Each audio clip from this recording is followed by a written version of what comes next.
Tempo e clima. Tempo é tudo aquilo que está acontecendo agora. Exemplo, está fazendo sol. Clima já é um estudo mais aprofundado sobre os estágios de tempo. Exemplo, nessa época do ano costuma se chover. Altitude, fatores climáticos. A altitude é bem simples. Quanto maior for sua altitude, menor será sua temperatura. E quanto menor for sua altitude, maior será sua temperatura. Latitude, fatores climáticos. Quanto mais próximo da linha do Equador, mais quente tende a ser. Quanto mais afastado em direção às zonas polares, mais frio tende a ser.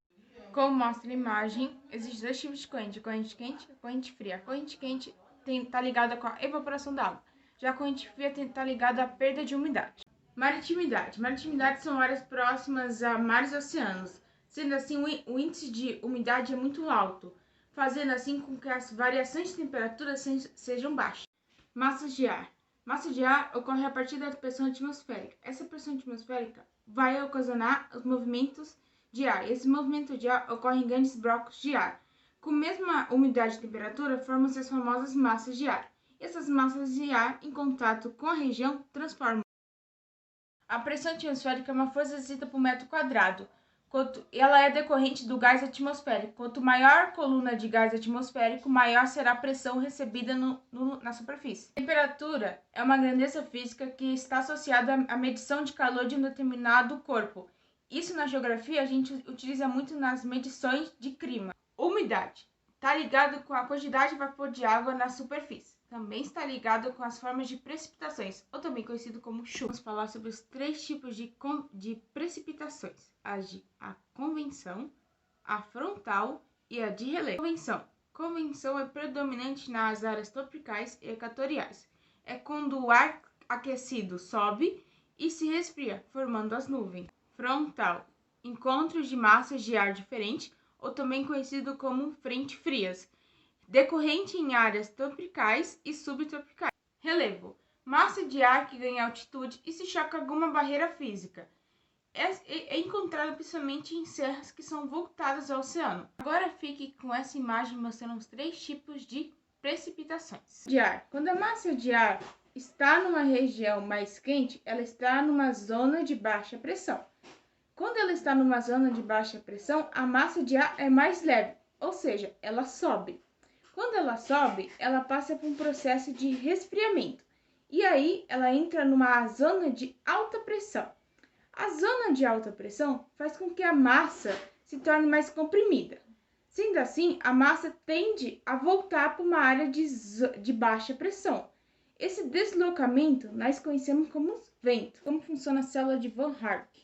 Que temos aqui a zona de baixa pressão, também conhecida como o Equador. Por que é uma zona de baixa pressão? Porque é um dos lugares mais quentes do mundo, ou seja, recebe muita radiação.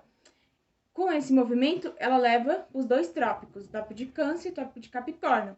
E aí, as áreas de alta pressão empurram essas massas de novo para a zona de baixa pressão. E assim funciona a célula de Van Hark.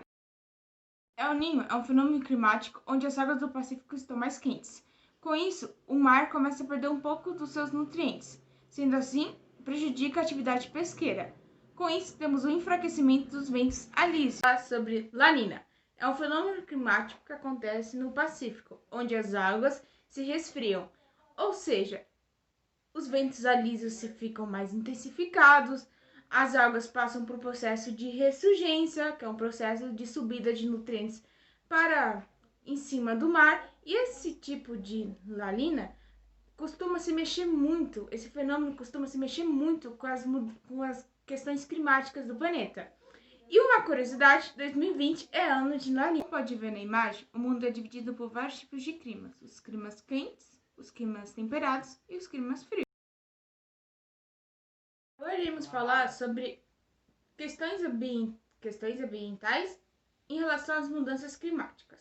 Vamos falar um pouco sobre o mercado verde. O que é mercado verde? Mercado verde é uma economia que se preocupa mais nas questões da sustentabilidade, da economia de energia, das relações sociais, do que da produtividade do mercado. Ou seja, é uma economia que visa ter uma eficiência, uma relação entre a natureza e o consumidor. Ou seja, o mercado verde se preocupa em trazer produtos que estão mais relacionados à área de sustentabilidade.